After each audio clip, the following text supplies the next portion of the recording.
Good evening, brothers and sisters in the Dhamma. Thank you very much for joining us this evening. And I'm very happy to be back again to continue with part 2 of a 3-part series.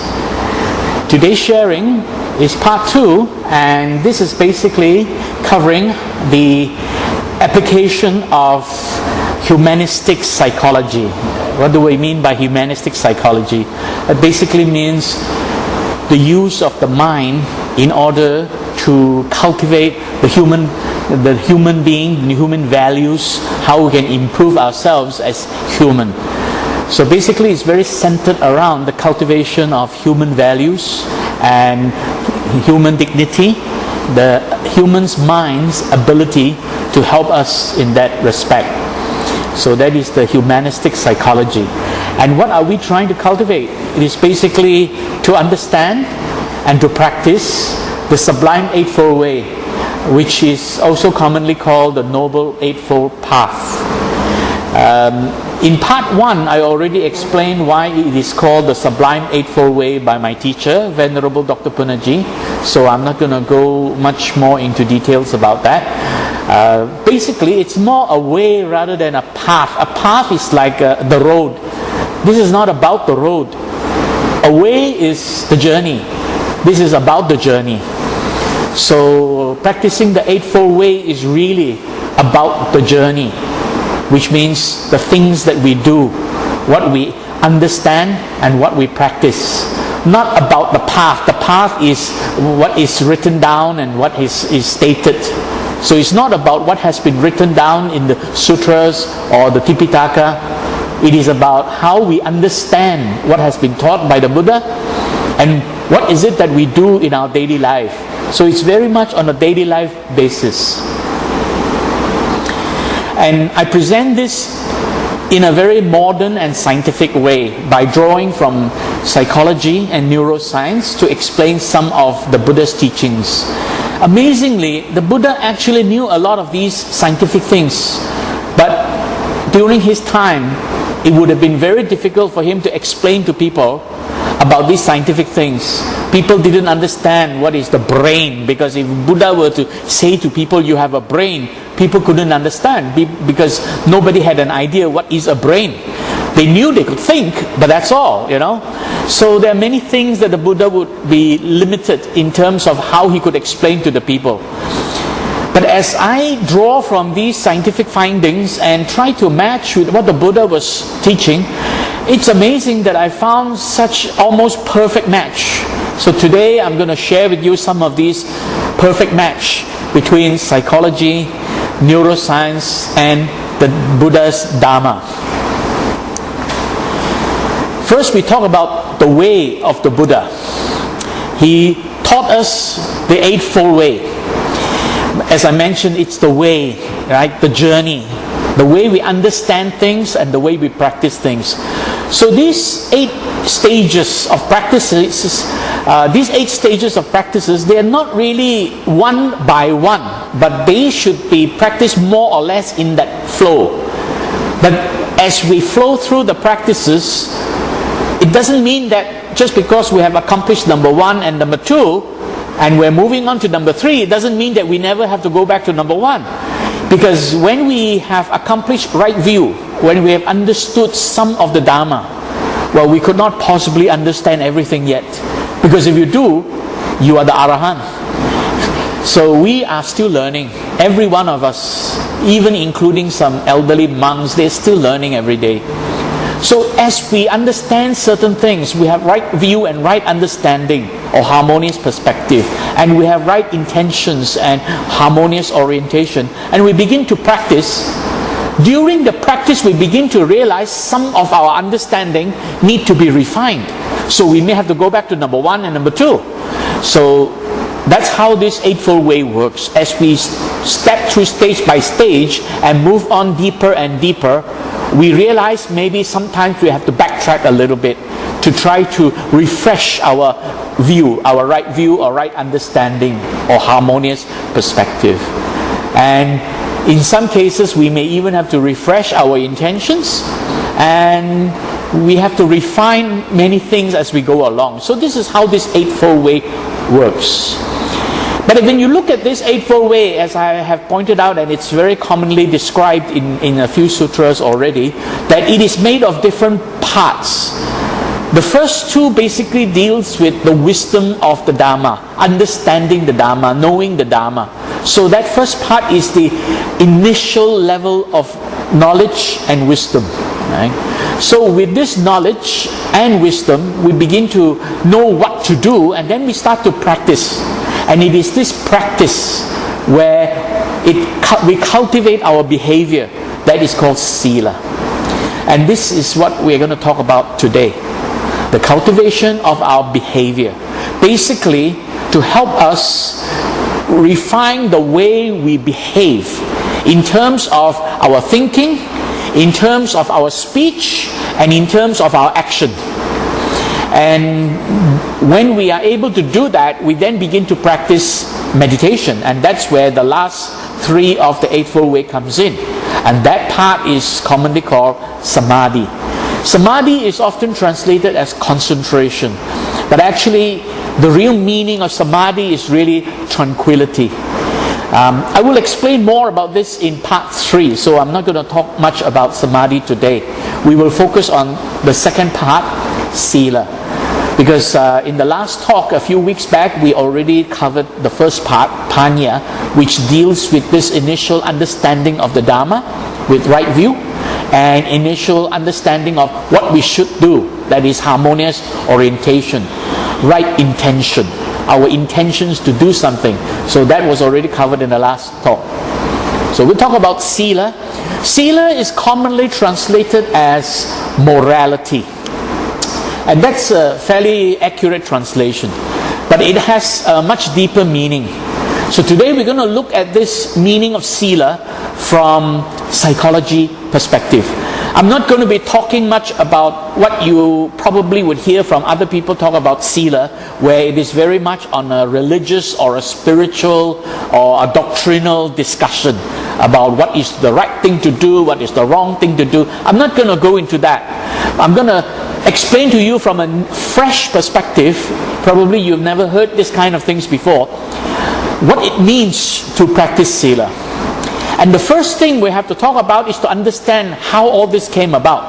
And we go back and refresh ourselves with this understanding of the middle way.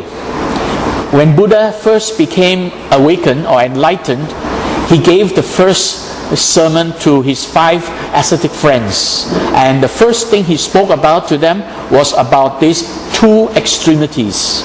He mentioned that one extremity is about indulging in sensual pleasures. He knew that because when he was a prince, he lived in these palaces. He had 3 beautiful palaces surrounded by hundreds of beautiful women and young and capable servants who would do anything for him. So he enjoyed these sensual pleasures, and he knew what he was talking about when he spoke about indulging in sensual pleasures. Then of course there was a time where he practiced asceticism with his friends, and he also knew the other extreme, the self-torment, self-mortification, and the practice of asceticism. Now what are these 2 things really? What are these 2 extremes? The first extreme is about being distracted and aroused and excited by things happening around us, and we begin to react. We want to enjoy things that are pleasurable, and we begin to hate things that are unpleasant. This is indulgence. Basically, it makes us carried away with our behavior. When we find something enjoyable, we want more of it, and we go deep into it. Well, I speak from experience. I've done a lot of that. I enjoy food, and you can look at me, what happened to me today. So that is one of the results of my own upbringing, where I had enjoyed that kind of food. That's indulgence. So this is really that aspect where we cannot stop ourselves and we just enjoy it, indulgence. The other extreme is really the effort to prevent that. That is really restraint, trying to stop ourselves from doing it. And the extreme of stopping ourselves from enjoying is to practice self-tormenting, self-mortification, to hold back everything and say, okay, don't do this, don't do that, don't. If your life is filled with don't do this, don't do that, what can you do? Nothing. Everything also you cannot do, And it actually is another form of stress. So these two extremities give us a lot of suffering. So Buddha has actually taught about the middle way. Now I will talk a little bit more about the doctrinal reference to middle way a bit later on, but I'm just going to go into divert a little bit to talk about what can we do in a day-to-day basis to overcome these two extremities. The Buddha gave us a simple little lesson in the Dhammapada verse number 183. The Buddha spoke of the teaching of all the Buddhas, and he says to abandon all evil ways, to enter the good life, and then to purify one's mind. Basically 3 things. And these 3 things are being taught by all the Buddhas, because in the Pali it is very explicit that the word Buddha there is referring to plural, all the Buddhas. So basically every Buddha who came along taught us these 3 things. In fact, if anybody were to ask you, can you summarize simply what did the Buddha teach? Just quote this statement. That's it. Abandon our evil ways, enter the good life, and purify our mind. That's it. That's all Buddha taught. And that's actually what the Eightfold Way is all about. Now, some people see a slightly different translation to this. Some of you might have noticed it's called avoid evil, do good, and purify mind, or something like that. Now, my teacher taught me it is not really avoiding evil, because some of this so-called evil are defilements that are inside us. How can you avoid something that is inside you? You can't avoid it. When it arises, it stirs you, it arouses you, it excites you. You can't avoid it anymore. So actually the word is not avoiding. The word is abandoning. Abandoning means give it up. Let it go. That is the big difference between this translation from my teacher and the common translations that says avoid evil. So you can't really avoid the defilements inside you. You can't avoid it. When it arises, what you can do is to learn to let go and say, okay, I'm not going to do this.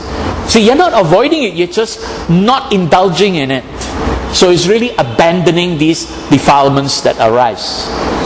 And then the other one is do good. It's not about doing good. It's about living a good life. That's why the correct translation there is enter the good life.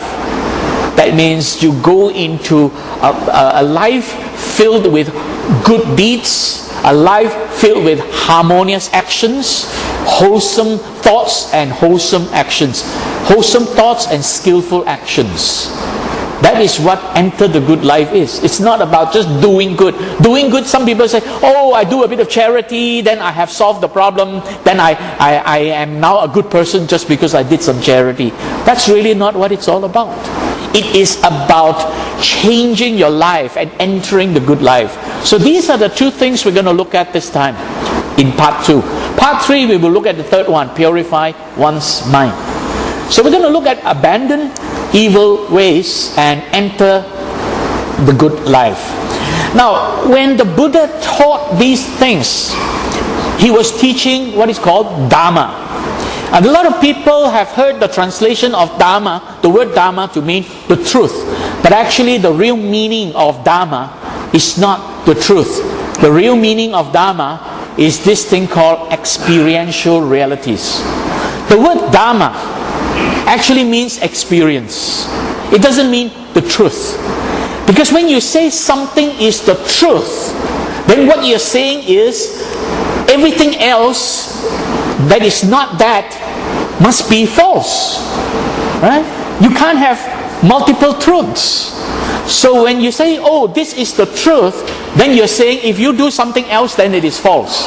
That's not really what it means.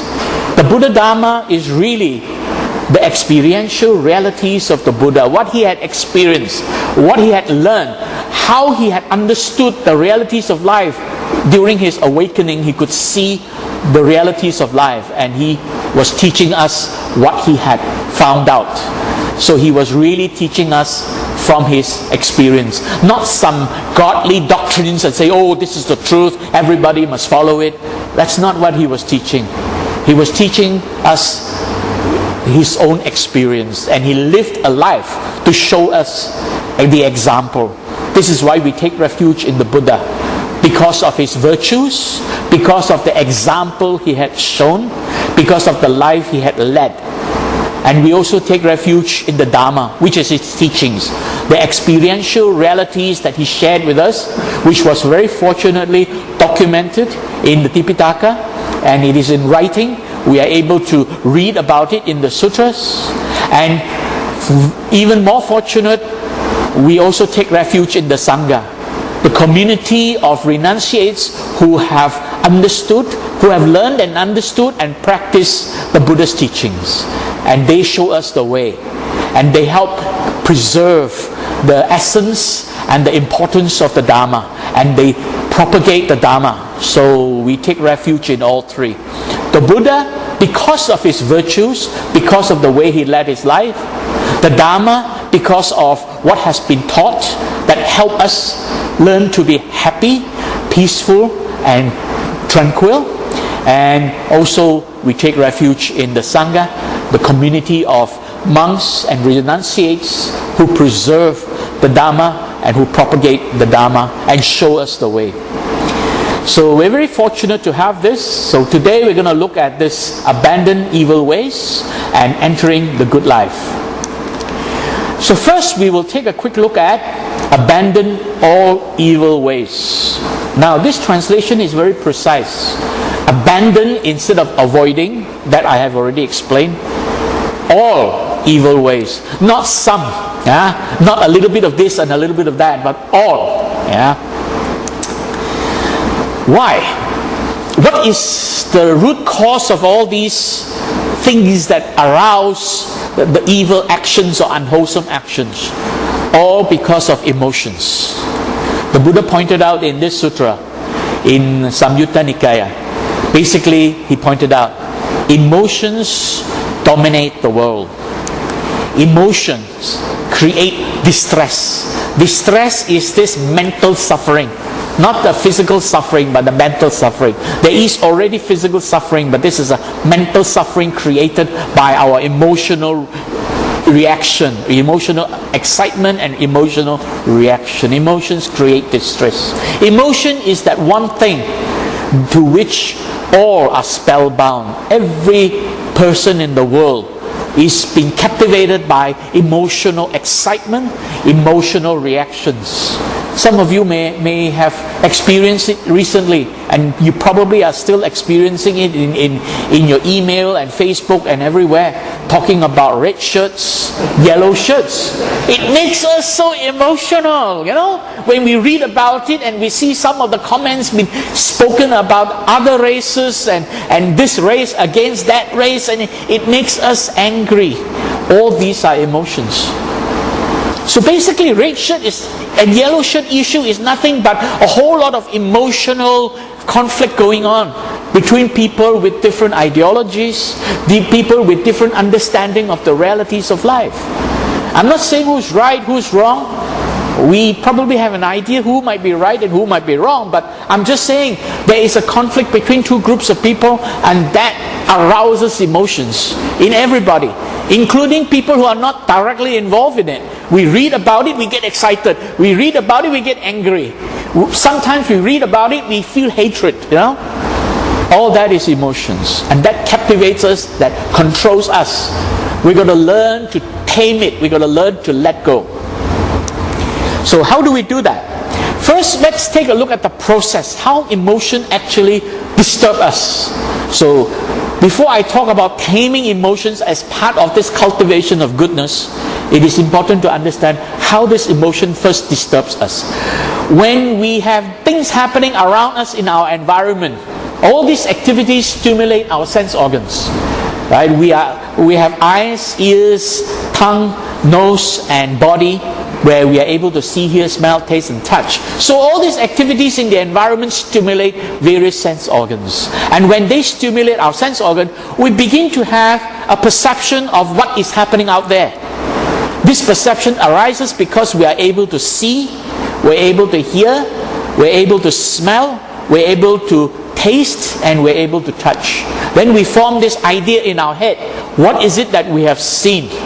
What is it that we have heard? What is it that we have smelled, tasted, and touched? So that idea arises. That is a perception. When that perception arises, the mind begins to interpret that perception. The interpretation is this cognitive process. See, the perception that arises is called vijnana. And the interpretation process, the cognitive process to interpret what arises, that is called mano, our thinking, our ability to think. So we're able to think and interpret what we have seen, heard, smelled, tasted, and touched. Along with this interpretation, we begin to feel. We begin to feel whether this sensation is pleasant, unpleasant, or neutral. And this feeling leads us to get excited. See, the feeling arises, but the important thing is, do we get aroused? Do we get excited by it? But all normal beings, every one of us in this room, all of us will get aroused, will get excited by emotional stimulations. When something pleasant or unpleasant happens, even when something neutral happens, we still get excited, right? So that excitement is this affective process, which is called chitta, the emotional process of the mind. The mind is really made of these three processes. The Buddha pointed out very clearly: vijnana, mano, and chitta. So when we get excited, it actually triggers release of hormones in the body. It triggers a biochemical change in the body. The body begins to release hormones, and that affects the whole body.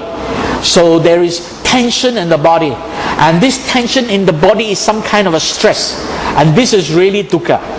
This is the dukkha, the physical part of the dukkha, because this is the bodily reaction.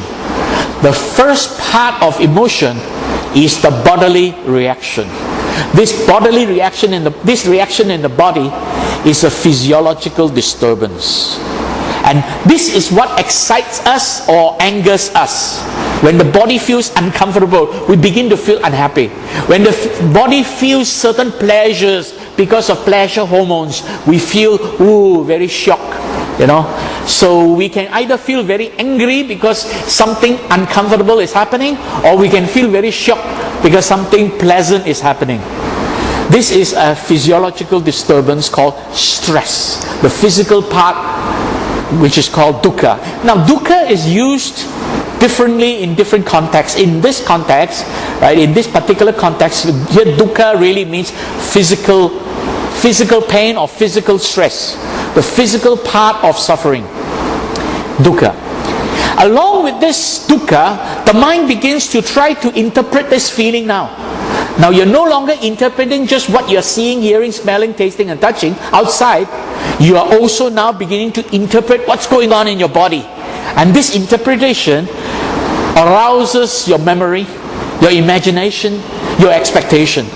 And when you have imagination, memory, expectation arising, the mind begins to proliferate. The mind begins to wander off and begin to think about different things. And this is the emotional excitement, the mental part of emotions. Emotions really are two parts. The physical part, which is what I have just shown on the left side, and now comes the mental part. Because of memory, because of imagination, because of expectation, the mental part arises. The physical part arises because of hormones in the body. The mental part arises because the mind begins to think far beyond what has been observed, because of imagination, memory, and expectation. This thinking is disturbing our rational thoughts. This is an emotional thinking. This emotional thinking disturbs our rational thinking. So in other words, what the chitta has aroused in terms of emotional thoughts It's disturbing our rational thinking, which is the mano part of our mind. Because mano part of our mind is the conscious rational thinking. So this emotional thinking disturbs the rational thinking. There's a tug of war going on between the emotional feeling and this conscious rational thinking. This causes distress. That's what mental suffering comes in.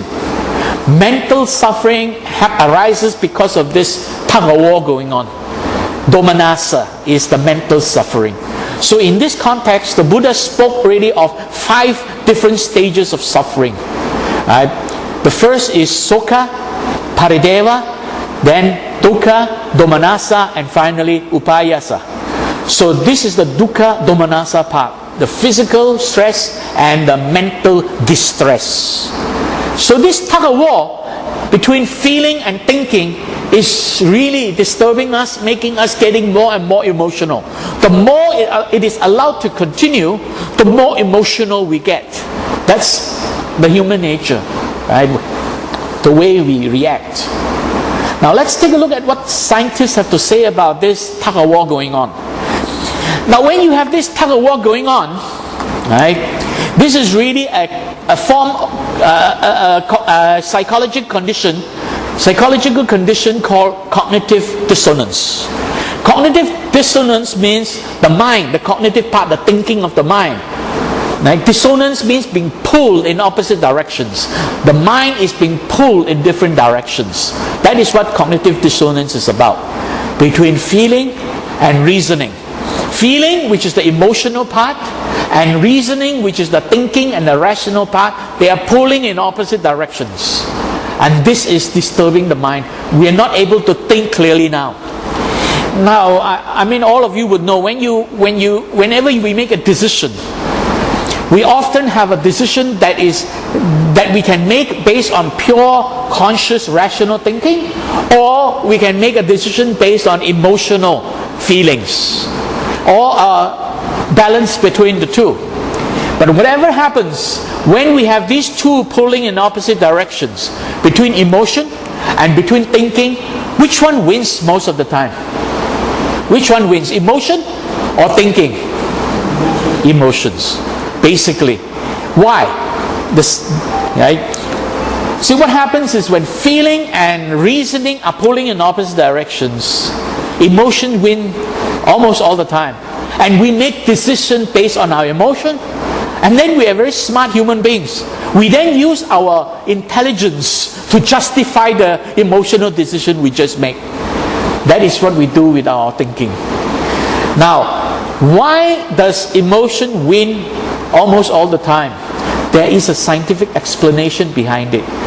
Right? It's the way our brain has evolved. Now, I'm going to show you what the scientists are saying about this tug of war. But one word that is very important is the word amygdala. The word amygdala. Amygdala, it means there's a part of your brain, right? There's a part of your brain called the amygdala, that little tissue, where once it is aroused, it triggers a lot of emotional thoughts. Because it triggers the release of hormones, it disturbs the thinking mind. So bear in mind that this thing called the amygdala is the thing in our brain that causes these disturbances. So let's take a look at what the scientists have to say about the way the brain works with this emotion versus thinking. 4, 3, 2, 1, time! And when we try to control them, we start a tug of war between our brain's oldest and newest parts. While ancient structures like the amygdala respond to threats by trying to turn our anger or fear on, it's newer structures, such as the prefrontal cortex, the thinking part of our brain, that try to turn them off.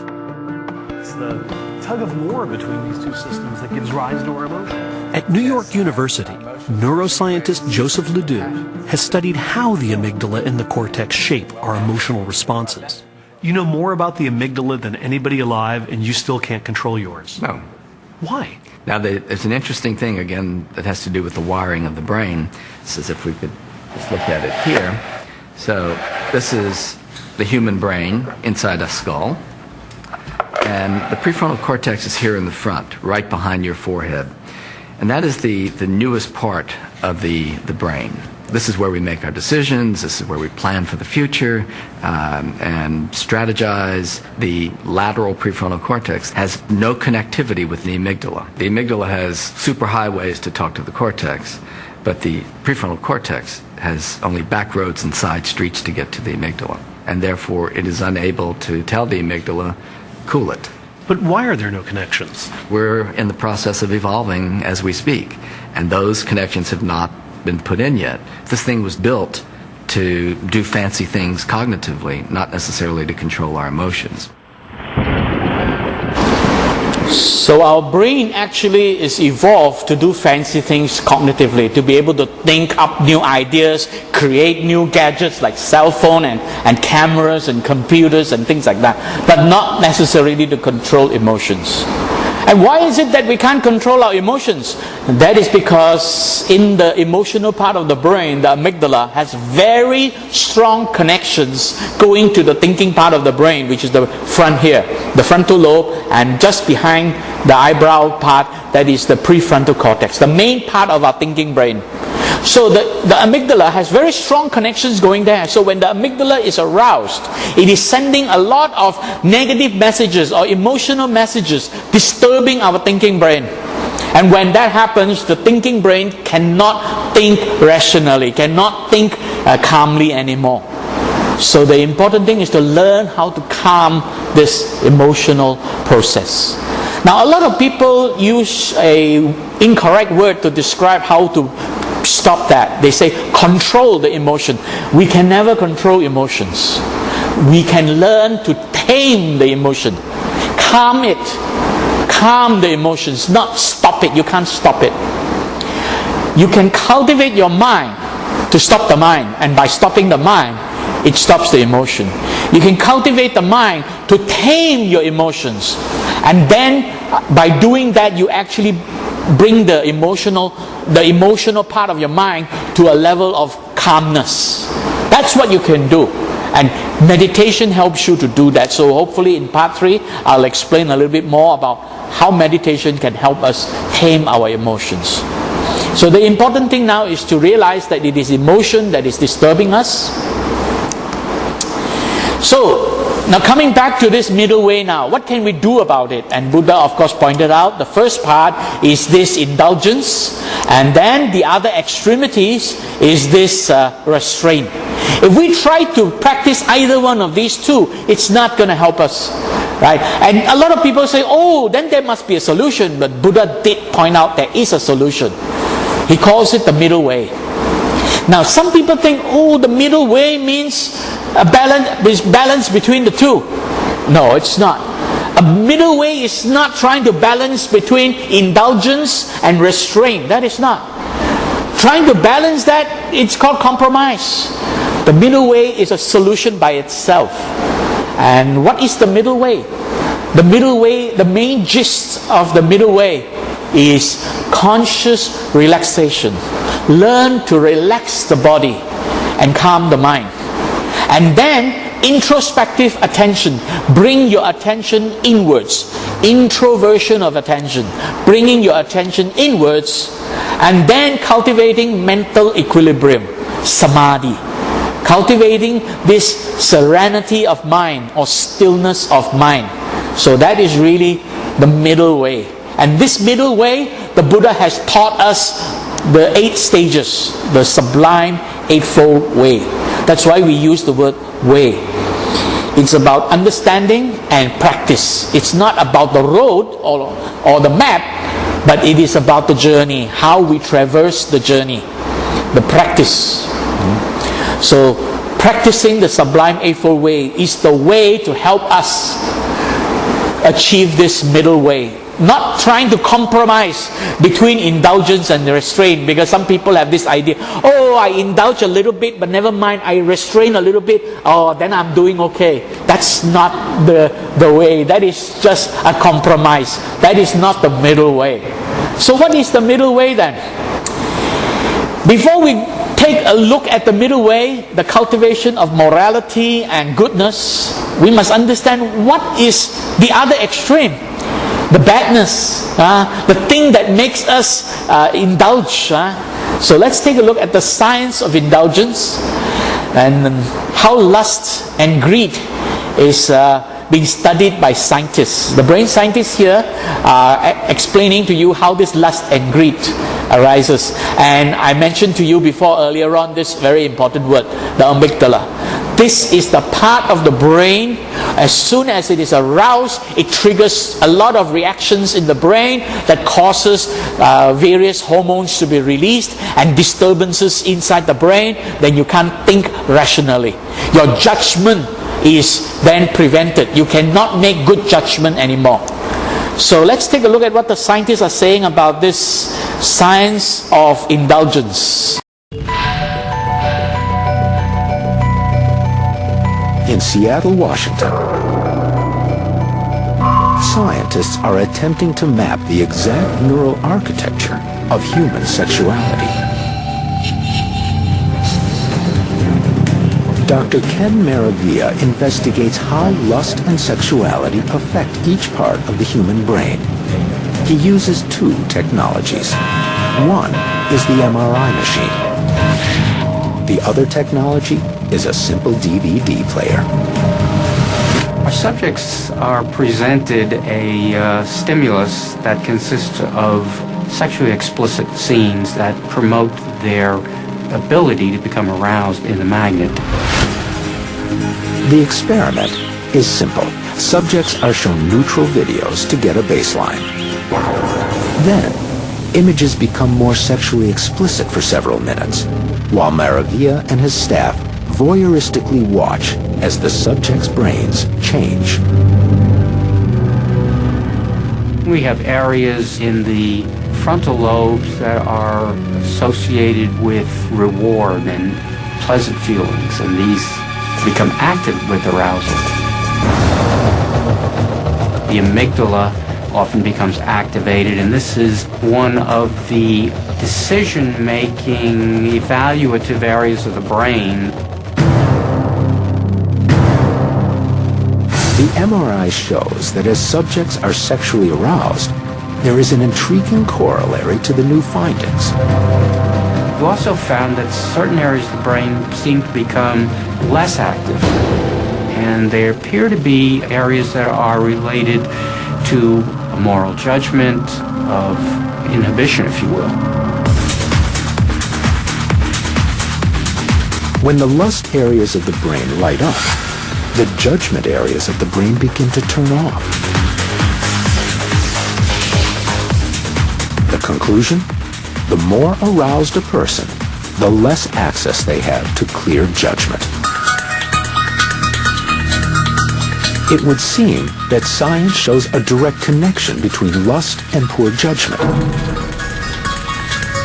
The theory supports the basic premise of sociologists studying this area of human behavior. Sins are good, they're adaptive. Sexual desire is normal and appropriate and healthy. Lust is a term we give when there's too much of it or it's inappropriate. When lust is aroused, judgment is turned off. That is really what is going on. So when we get aroused emotionally and we really want to enjoy something and indulge in something, we can no longer think straight and be rational about what we are indulging in. And then it says in this arousal, the judgment part can no longer be rational. Right? So there are some people who actually try to say this, they say, oh, I'm an emotional person, but don't worry, when I get all stressed, I can still remain rational. There's no such thing. Such a human being hasn't been born yet. Right? However, we can cultivate our mind to do that. Right? The bad news is such a human being has never been born yet, where he is able to automatically remain rational when he's emotionally aroused. That human being hasn't been born yet. However, the good news is Buddha showed us the way, that it is possible for highly defiled human beings like us to cultivate our mind and bring our mind to a level of stillness. And when we are able to do that in the perfect way, we can become awakened. and enlightened. So the Buddha has shown the way. Let me continue. You don't mind, please allow. Sense restraint. Yeah. Sense restraint. Yeah. Okay, our brother says sense restraint. Yeah. So basically, one way is to try to sense restraint. Sense restraint is almost like trying to balance between these two. You're saying restraint. Okay. Yeah. So what is really the real solution is not trying to restrain from your indulgence, but learn to relax the body when you get excited. See, it's not really a restraint. You're not fighting it. When you get aroused emotionally, the right thing to do, learn to relax. That's really what it is. Not restrain. No. Don't eat this. Don't touch that. Don't do that. Because that makes you even more stressed. When you get aroused, learn to relax. Take a deep breath and just relax. And then bring your attention inwards and say, this is not good for me. Therefore, I just let go. You're not restraining your senses. You are just relaxing your body, allowing your body to relax. That helps. I will show you later on the scientific explanation why it is relaxing the body and not restraining your senses. Restraining your senses is trying to fight between indulgence and restraint. And that fighting is a conflict. That conflict is not healthy. That is still highly stressed condition. So learn to relax. Learn to bring your attention inwards. Learn meditation. And that would help. So it's not about restraining your senses. So what happens when we are experiencing these pleasant, unpleasant, and new sensations and we get all excited? So it disturbs our mind. Then we begin to want something. If it is something pleasurable, we want it. If it is something unpleasant, we want to get rid of it. So we have a desire for either wanting more of it or wanting to get rid of it. So even hatred is a kind of desire. The desire to fight against it, right? So we have lust and greed, or aversion and hatred, and we begin to have this delusion about the self. This is our volition, cetana. And cetana is our volition, the intention to do something. And usually if we are not well cultivated, this something is either to want more of pleasurable or try to fight against what is unpleasant. Usually it is these two extremes that we're looking for. Gain and loss. We want more of gain, less of loss. Fame or ill fame. We want more of fame, less of ill fame. Praise or blame. We want more of praise, less of blame. Who wants more blame and less praise? Nobody. But we want more praise and less blame. And pleasure and pain. We want more of pleasure and less of pain. So we're constantly, this battle, this tug of war is constantly going on, forcing us to do this. And then we begin to take action. The action we take as a result of volition, that action is called karma. And usually these actions are unskillful action. What happens to unskillful action? What happens to any kind of action? They lead to consequences, vipaka.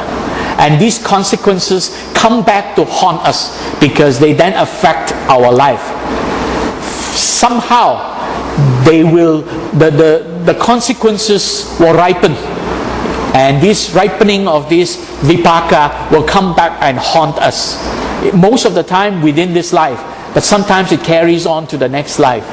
But whatever it is, there is always a consequence that comes back to haunt us if we exercise unskillful action. Right?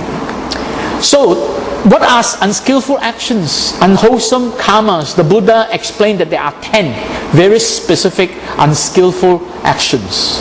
First is harming life. Wanting to harm life. Not just killing, but also hurting, injuring, and then taking what is not given. And this is a very important aspect. It is also part of our 5 precepts, adina dana. Some people think it's stealing. Now, if you define stealing, it's like some people don't know about it. You go into his private locker room or private bag and take it. That is stealing. But the Buddha spoke of taking what is not given. It's not just about stealing. Even if somebody dropped a 10 ringgit note and walked away and you don't know who it is, you walk down the street and you see this 10 ringgit. If you take that 10 ringgit and put it in your pocket and go and spend it, you are taking what is not given. Simple as that. So taking what is not given is not just about stealing, but about taking something which did not belong to you, was not intended for you, was never meant for you, and the owner has lost it. So you should return it somehow. Now, some people say, oh, what do I do if I pick up 10 ringgit, 50 ringgit? Yeah, what do I do? Simple. Take it. If you have no way of determining who is the rightful owner, donate it to some charity. Don't try and keep it and pocket it and use it yourself. Because just donate it away. It's not yours. By doing that, you are not taking what is not given. You have let it go. But letting it go, you don't throw it back on the street. If you want, you can throw it back on the street and let the next person pick it up. But you are actually creating another kind of karma. You are actually causing another person to do the wrong thing. That also is not good. So if you ever find money, and when you find money, of course, it doesn't make sense to go to the police station and report to the police. Oh, I found 2,000 ringgit on the floor. I give it to the police station. Chances are the policeman will spend it. Yeah. So what do? You donate it to charity. That's the best thing to do. If you have no reasonable means to find out who owns it, donate it to charity. Right now there is a charity going on. So, some of you can help to donate. This is actually getting 1,000 bags to be sent to Sri Lanka for school kids. So talk to the office, they'll tell you about it. So that is taking what is not given. And then the next is sexual misconduct, right? All kinds of sexual misconduct, false speech, malicious and divisive speech. Now, this part about speech, the first part, number 4, is about speaking what is not true, false speech. So what you have spoken is false. You know it is false and you spoke it. So that is false speech. This malicious speech is actually a divisive speech. That means you say things to cause people to fight amongst themselves. That is divisive speech or malicious speech with malicious intent. Whereas when you say things to hurt people, that is the next one, harsh speech. Saying things to hurt people, harmful speech, hurtful speech. That is harsh speech. And then the last one is getting involved with spreading rumors. Someone says something and you just repeat it. Well, you didn't originate it, then of course you are not the person telling the lie, but by spreading it, you are actually indulging in gossip, which is a kind of unnecessary speech. Then of course comes covetousness. That means wanting something that does not belong to you, desiring for other people's belonging, and ill will and hatred, hating something that you don't want, right? And finally, having the wrong view that might lead to delusions, wrong understanding, and then you begin to do the wrong things because of delusions. So these are 10 unwholesome karmas, and they are broken into 3 portions. The first one deals with the body, the way your body behaves. The second one deals with your speech, what you say. And the third part deals with the mind, how the mind is thinking. Right? So basically, the first 3 is about the behavior of the body. The next 4 is about the behavior of your speech. And the last 3 is about the way your mind works. The proper cultivation to help you prevent yourself from engaging in this actually leads to not harming yourself and not harming others. So in other words, cultivating goodness, cultivating morality and virtuous behavior is about practicing things where you do not harm yourself and you do not harm others. That's the important thing. Do not harm yourself, do not harm others. So basically that is the cultivation of good morality. So, carrying on with this, when your body gets stressed and then the mind gets disturbed, so distressed, so when you have stress and distress going on, what can you do? How can you overcome that? You have to learn to be mindful. You have to learn to be fully aware of your own mind, how your mind gets disturbed and distracted. So you have to use the power of your thinking. Right? And this is the power of your conscious, rational thoughts, your intellect, using the mano part of your mind to think, what can you do? So this thinking, it does not lead you straight away to a solution. What this thinking does is a form of mindfulness. What kind of mindfulness? Mindfulness of your bodily conditions. So in other words, in a day-to-day basis, how can you overcome these extremities between indulgence and restraint? It is not so much about restraining your senses. Restraining your senses means you close your eyes. Wow, when you see a beautiful woman go by, you close your eyes. You're driving and then a beautiful woman in a car right next to you stops right next to you. What do? You close your eyes and drive. You can't do that. Learn to relax. You see a beautiful woman, what happens? What happens for young man driving and then you see this beautiful woman, and it might be a woman very scantily dressed, very revealing and maybe very voluptuous. So what can you do? Be mindful of your bodily conditions. Pay attention to your heartbeat. You see, when a young man sees a beautiful woman, what's the first thing that happens to that young man? The heart beats faster. So therefore, the important thing is not about restraining your senses. The important thing is to be mindful about what's going on in your body. Right? Your bodily condition. Heart beating faster. Your breath deepening. That kind of thing going on. And your muscle getting all tensed up, you know. And your body temperature rising. Yeah? You get hot. Young men getting hot when they start to see beautiful women. Right? So that body temperature rises and your facial expression distorts. When you see something pleasant, you go, ah! When you see something unpleasant, you go, oh! You know, that kind of thing. Your facial expression distorts. Pay attention to your own facial expression. Especially your jaw, you know, jaw all taken out, yeah? Especially this thing, the neck here, all tensed up, you know. So pay attention to your facial expression. Pay attention to your voice. Because when you get emotionally excited, your voice gets louder. Not only louder, but the pitch also goes up. Yeah? You know, when people are screaming, the pitch goes up. Pay attention to your fist and your arm, you know. It makes you all tensed up. And pay attention to the fact that you may be perspiring. Perspiring is a sign that certain hormones are being released, exciting you emotionally and so on. These are the things you first pay attention to. Be mindful about your bodily conditions. Only when you are mindful about your bodily conditions can you begin to learn to tame your emotions. It's about taming your emotions. So realize what is happening in your body first. When you realize that, your mind becomes conscious. Now, when your mind is conscious of that, it is your mano, your thinking mind, which is now strong. Your conscious mind is in control. When your conscious mind is in control, then you are able to overcome this emotional excitement.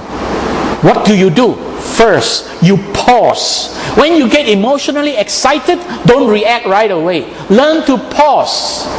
And then you relax. Take a deep breath. And just a few deep breaths. You know, when you get all excited, pause, don't react, don't shout, don't speak, don't do anything. Just take a few deep breaths and allow your body to calm down and relax. And then only think. Think, what should you do? Now I will talk about the thinking part in part 3, but the first is very important. Learn to pause and learn to relax. This is the important thing. So it's not about restraining your sense organs. You can't restrain your sense organ easily. Even if you close your ears, you can still hear something, right? Even if you try to close your eyes, somehow you will peep, you know. Yeah. You can't drive with your eyes closed, for heaven's sake. So when you see a beautiful woman cross the street, naked beautiful woman crossing the street, what are you going to do? Close your eyes? You know? So it is not about restraining your senses, but it is about learning to relax, pause and relax first. Now, it's very important to do that because of this stress and distress. Buddha knew about this stressful condition, although he didn't actually explain very far, but he pointed out, he used this word throughout many sutras. He called that condition fever. And then the other condition he called vexation. These are the translations of Bhikkhu Bodhi. Fever and vexation. Fever refers to the physical part of the body where there is hormones being released. You see, Buddha could not explain to people 2,600 years ago about hormones. People don't understand what is hormone. So Buddha used the word fever. When you are emotionally aroused, you experience fever. That's what the Buddha was saying. And then vexation, which is the disturbance of the mind. I'll show you, this is found in several sutras. I'll just show you in one of them. Simple example, where the Buddha was pointing out that how we can become mindful. So, reflecting wisely, right, when we begin to realize that we hear something, we smell something or whatever, the way to restrain it is not to withhold it, which is that restraint, the asceticism, the practice of asceticism, but the way is to realize that it causes vexation and fever first. To realize that it causes stress and distress. And this is the words of the Buddha. And the Buddha pointed out that for a person well trained, there are no taints. So vexation or fever in one who abides. Right? So in other words, you don't have these defilements and fever and vexation if you have trained your mind well and learn how to restrain yourself. It's not about holding back your senses. It's about learning to relax them and learn to relax and calm your fever and vexation. So this is found in Sabbasava Sutra, which is about all the things, Majjhima Nikaya 2, but you can find these words, fever and vexation, throughout several sutras where the Buddha spoke about defilements. So this is just to point out to you, Buddha was a very scientific teacher. He knew about what was going on with these bodily hormones, and he called it fever. So now when you read sutras, and the sutras talked about a person experiencing fever, it is not about high temperature fever Buddha was talking about. It is about hormonal reactions in the body. So be aware of that. So how can we relax ourselves from that? Release ourselves from these tensions? First, conscious relaxation. Conscious relaxation and introspective attention. First, conscious relaxation is about the body. Relax the body. What do? When we get excited, right, we learn to relax the body. When we relax the body, take a deep breath, these hormonal reactions in the body, they begin to subside. They start to go away. Like I said, you can't control it. You can't control hormones in your body. But what you can learn to do is relax and release and allow the hormones to wear out. The only way the hormones can wear out is for you to learn to relax. And then the tension in the body begins to ease off. You become less tensed. Your body relaxes. And the mind will no longer be disturbed by these tensions in the body. Because it's very important to understand this. A relaxed body is a necessary condition for a calm mind. If your body is not relaxed, you have no way of calming your mind.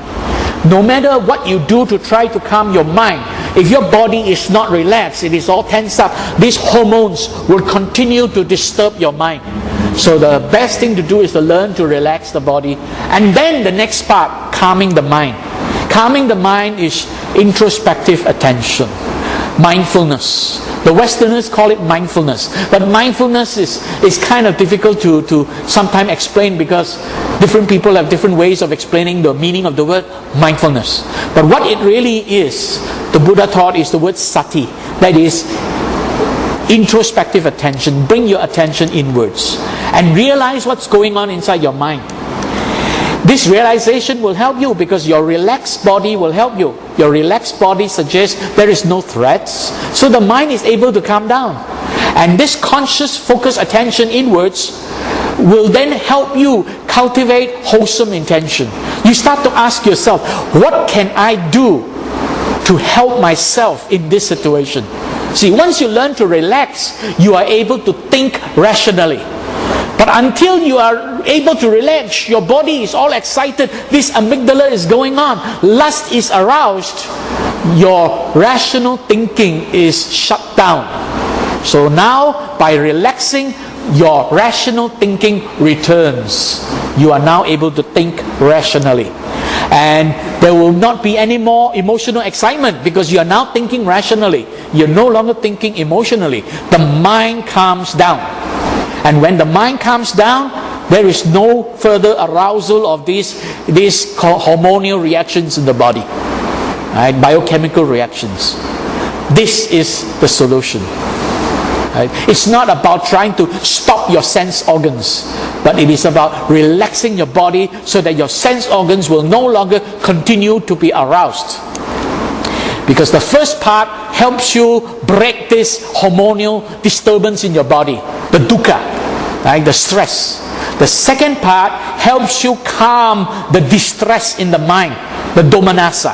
Right? So basically, this is the solution to overcome dukkha and domanassa. And then you're able to think. When you're able to think, you're able to choose your thoughts. Very importantly, use your thinking mind to choose your thoughts. Choose what is good for you. Choose what is right to do at that moment in time. Then you are choosing your thoughts. If you do not choose your thoughts, when you are all aroused and your judgment is shut down, what is happening? Your emotional thoughts are choosing you. In other words, you are not choosing your thoughts anymore. Your emotional thoughts are choosing you. So now learn to choose your thoughts. Don't allow your emotional thoughts to choose you. Because this was said by one of the early, very well-known psychiatrists or psychologists, William James. Very clearly he says, the greatest weapon against stress is our ability to choose our own thoughts. Choose one's thought over another. Able to think rationally. That's what he's saying. Learn to relax and then think rationally. That's really what it is all about. That's how we can abandon these evil ways. Pay attention to your bodily sensations. What's going on in your body when you get excited? Then you begin to pay attention to your feelings. Bring your attention inwards and you begin to realize, how do you feel? What is that feeling that you're experiencing? Then pause and relax. Right? Breathing, relaxation exercises, these will help you. And then pay attention to your emotional states. Your mood, your temperament, what emotions are being aroused. Are you angry? Are you frustrated? Are you worried? Right? Are you feeling shameful? Are you feeling guilty? Right? Whatever. These emotional states. And finally, then you can think rationally. Pay attention to how you interpret your circumstances and what intentions. What do you want to do? What are your tendencies? What really do you want to do? Pay attention to that. If you notice, here we're talking about firstly the body sensations. Secondly, about feelings, how the body feels. Thirdly, about emotional states, chitta. And fourthly, about your mind, how your mind is thinking in terms of conscious thoughts. Right? So, these four, very interestingly, is actually Satipatthana, which I will talk about in the next talk. These are the four foundations of mindfulness, as they call it. The four focuses of introspection. So I'll talk about this in part 3, because these conditions are really Buddha's solution. This is Satipatthana, right? The four foundations of mindfulness, or my teacher calls them the four focuses of introspection.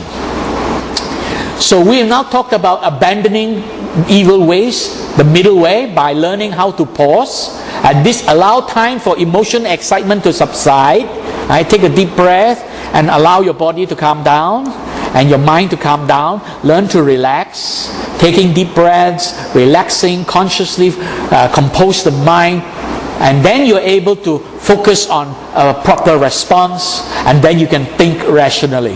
The thinking part will come in part 3 when I talk about part 3. Purposefully focus on wholesome and beneficial responses and intentions. So we have covered the first one there. Abandon all evil ways. Now very quickly, right? Abandoning evil ways is about not harming self and not harming others. But there is one more part to cultivating SILA, and that is entering the good life, doing good. What are we talking about? Enter the good life basically is about practicing metta and karuna, loving kindness and compassion.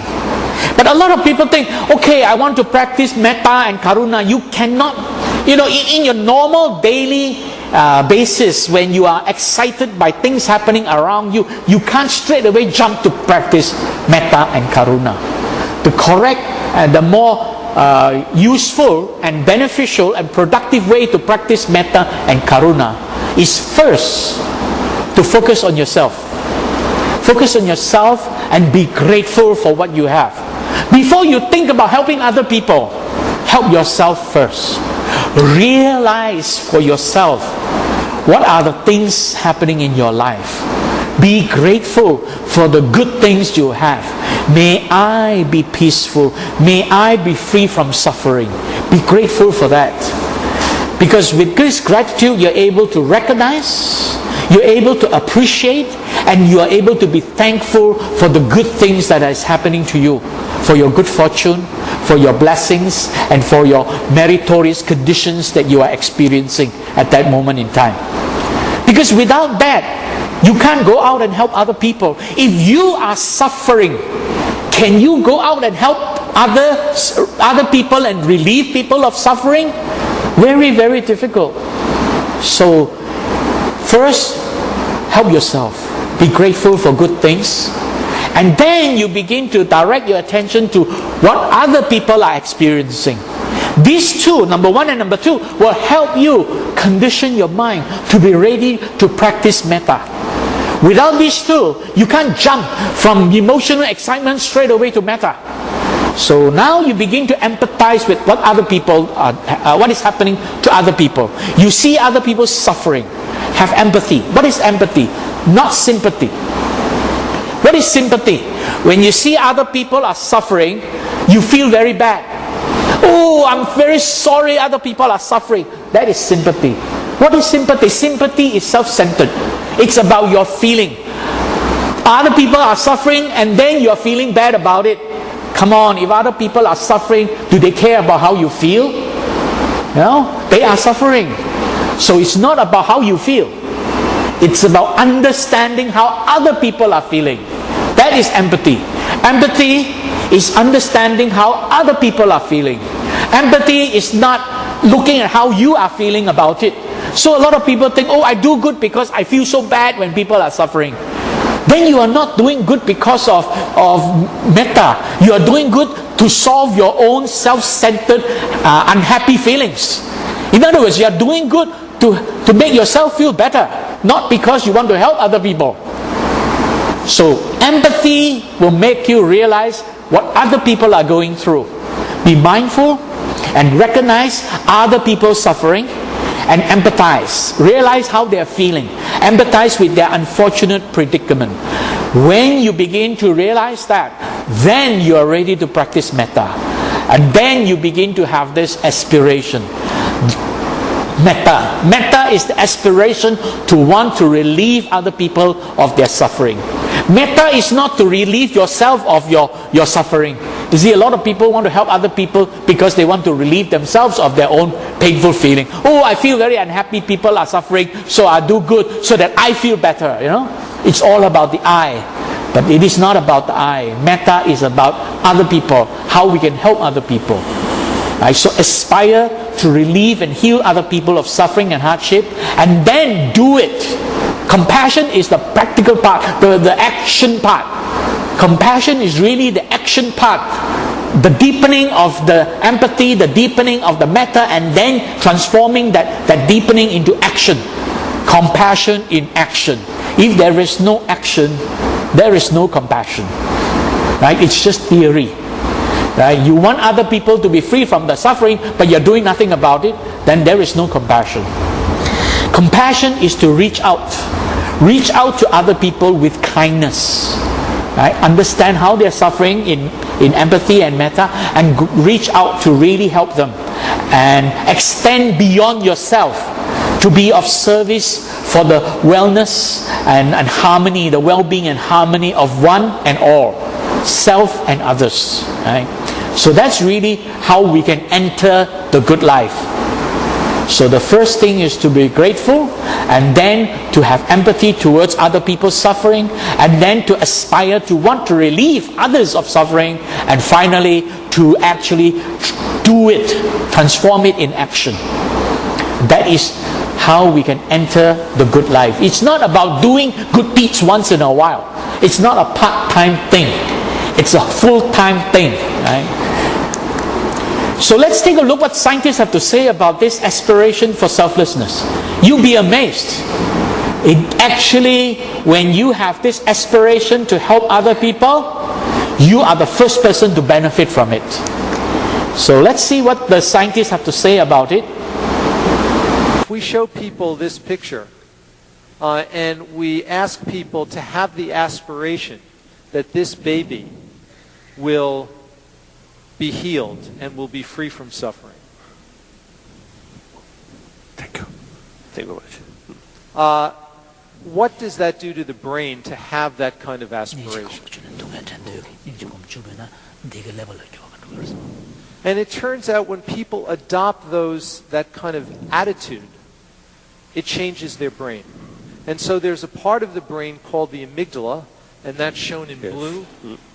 And that part of the brain is modulated when people wish this baby to be free from suffering, transform the emotion to make it more positive and express compassion.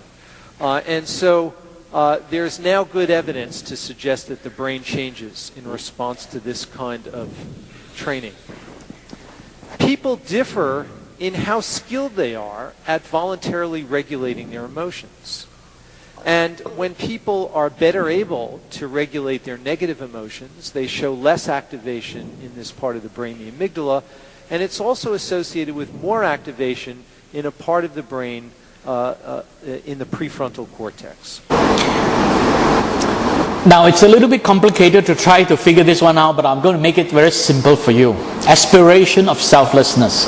That means when we aspire to want to relieve other people of suffering. That aspiration itself, the mere thought, the mere desire of wanting to help other people, that actually already help yourself. How? Scientifically it's been proven. That aspiration to relieve suffering of others actually reduces your own activation of your amygdala, which means your amygdala becomes less likely to be aroused. You become less likely to become emotionally excited. So that is already the first benefit you can get. So people who constantly have a desire to help other people, they become less and less emotional. So if you want to learn to become less emotional person, help other people. Simple as that. And then he goes on to say, people differ in their skill level at voluntary downregulation. That means voluntary downregulation means you try to reduce this negative effect. Voluntary downregulation of negative effect. Negative effect here is referring to affective process. Affective process is your emotion. So every person has a different skill level at trying to tame his own emotions. You can't control it, but you can tame it. But every one of us has a different skill level. Well, some of us are more skillful, some of us are less skillful. Some of us are more easily aroused, some of us are less easily aroused. So when people have this different skill level, And this is very much reflected in the decreased activation of the amygdala. That means this skill level is very dependent on whether your amygdala is easily aroused or not. Which means the more you help other people, the less likely or the less easily your amygdala will be aroused. That's what it is. And this is accompanied by increased activation in the thinking brain, the ventromedial prefrontal cortex. That's the scientist's way of saying it's your thinking brain. Right? That ventromedial prefrontal cortex is this part of the brain which is the thinking brain, the part of the brain that makes decisions. So in other words, when you have aspirations to help other people, firstly, it reduces your tendency to be emotional. Secondly, it makes your thinking brain sharper, which means you are able to think more rationally, easily. So there's a two-way effect. One way is your emotional arousal is lessened. The other way is your rational thinking has improved. Your judgment has improved. So you can see, simply by wanting to help other people, that mere thought alone can already help yourself in a big way. So my message to all of you brothers and sisters, do more charity, help more people, right? So the Buddha has already explained all this in many sutras, and in this Metta Sutra it is already said, and the Buddha used an example. Just as a mother would protect her only child with her life, even so let one cultivate this boundless love towards all beings. That means we treat other people like as though the way a mother would take care of her own child. And this can help us cultivate aspiration of helping other people, and this aspiration can do us a lot of good.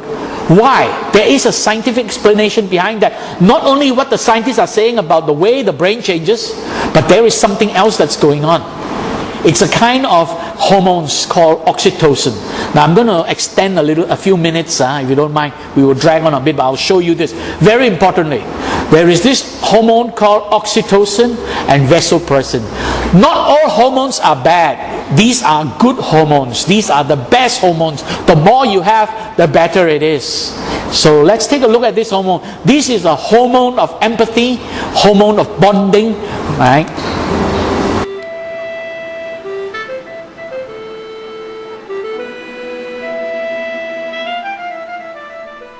Human beings have evolved to feel deeply protective towards their children. It seems perfectly natural, but it might have been very different. Unlike most animals, humans usually have just one baby at a time, which makes each of our offspring uniquely precious. Which is why we invest so much in our children and are prepared to go to such unparalleled lengths to protect them.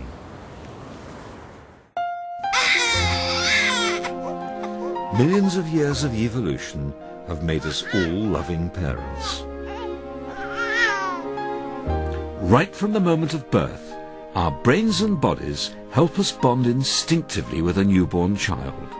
The key to making that happen is a hormone we humans share with all other mammals. It's called oxytocin. It has immediate and powerful effects. The new mum becomes hyper-aware of her baby. Her senses appear to work faster and more keenly. The release of oxytocin has been triggered in a primitive part of the brain, the hypothalamus. And this gives mum a powerful urge to feed her baby. And that suckling sets off nerve impulses in the nipple which travel up to the mother's brain, triggering her reward center and so creating a natural high.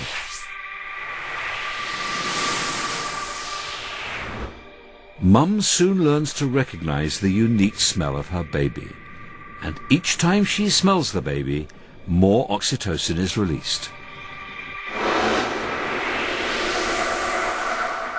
Bonding and nurturing behaviors in men seem to be stimulated by a chemical that's very similar to oxytocin, vasopressin. It's released from the same primitive area of the brain.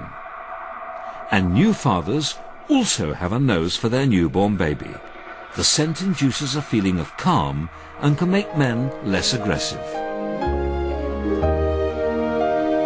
It's a powerful effect, the result of millions of years of evolution. So you can see the Buddha was a very scientific teacher. He knew about it. That's why he used the example of a mother. I think all the mothers in this room, all those women who have children in this room, you will realize one of the most wonderful moments anytime during the day is when you pick up your child and hug your child, isn't it? That is one of the most wonderful moments in your life. You feel better hugging your child than hugging your husband. Because when the moment you pick up your child and hug your child, your brain starts to release a lot of oxytocin. That's why you feel better. And men, the same thing. When you pick up your son and you hug your son, it feels better than hugging your wife. The same, because the man will have the vasopressin. So oxytocin in women, also in men, but not so much than vasopressin in men. That is the reason. That's why the Buddha used that example. The Buddha knew about it. And basically this is all about how we can enter the good life. Right? So it is about wellness, peace, harmony, and happiness of all beings, of self and others, all beings. So in conclusion, I'll just quickly summarize. When we speak of these two extremities of indulgence versus restraint, then the solution in the middle way is conscious relaxation, introspective attention, and mental equilibrium. Using the Sublime Eightfold Way, and we learn to abandon the evil ways by practicing this middle way, and that is conscious relaxation, where we allow our body to relax, which is a necessary condition to calm the mind. And then we calm our mind by bringing our attention inwards to examine our intentions, and then form good intentions and exercise skillful actions. This will help us to stop these disturbing biochemical reactions, and also help us to calm the mind so that we're able to think rationally. And entering the good life basically means we learn to be grateful for everything we have in life. We learn to empathize towards other people's suffering. We then have this aspiration of wanting to help other people, and we practice this in action. And by doing so, we're basically practicing what the Buddha has taught us. How to abandon the evil ways, which is not harming self and not harming others, and how to enter the good life, which is about cultivating wellness, peace, harmony, and happiness of all beings. And finally, I will end with this slide. When we speak about metta, once we have reached that stage where we have empathy towards other people, that is practiced by having gratitude, by looking at our blessings, empathy by understanding other people's suffering, metta, having the aspiration to want to help others, and compassion, which is the act of selflessness, helping people in action. When we have these thoughts in our mind, we are well. And when we are able to be well, then we're able to radiate metta towards other people. And when we talk about radiating metta towards other people, it's not about chanting the Metta Sutta all night long, 24 hours a day. It's about really having the good intentions, right? Send love when we see hatred. Send forgiveness when we see resentment. Send strength when we see weakness. Send tranquility when we see chaos. Send peace when we see hostility. Send courage when we see fear. Send hope when we see despair. Send comfort when we see pain. Send kindness when we see cruelty. And send compassion when we see suffering. And when we have that, we begin to realize and we begin to aspire, may all suffering ones be suffering free. The fear-struck fearless be. May grieving ones shed all grief may all beings find peace and relief. That's really what metta is all about. So the Sublime Eightfold Way helps us to cultivate that. And we have now covered these 3 parts, which is the SILA. The next talk, part 3, which will be the 4th Thursday of this of October 29. Please come back for part 3, where we will talk about Samadhi. Okay, so I will finish off with pointing out that Buddha is the awakened one. Very important. And I'll just play you one last video, just a quick one, about the awakened one.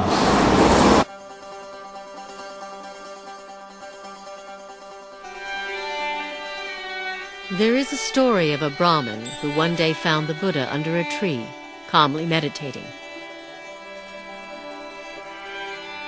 The Buddha's mind was still. He radiated such power and strength that the Brahmin was reminded of a tusker elephant.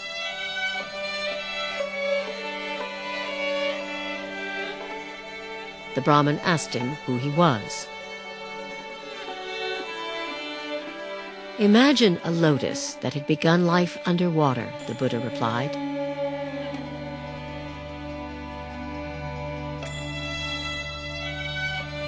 But grew and rose above the surface until it stood free.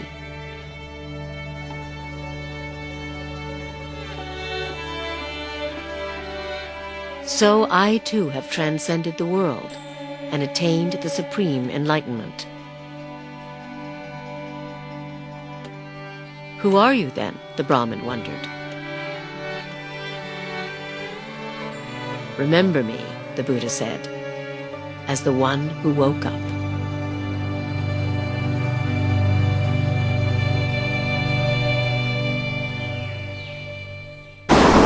So the Buddha's teaching of the Sublime Eightfold Way is to teach us how to become awakened. He taught us from his experiential reality. He became awakened and he passed on this knowledge as the Dhamma, which is his experiential reality.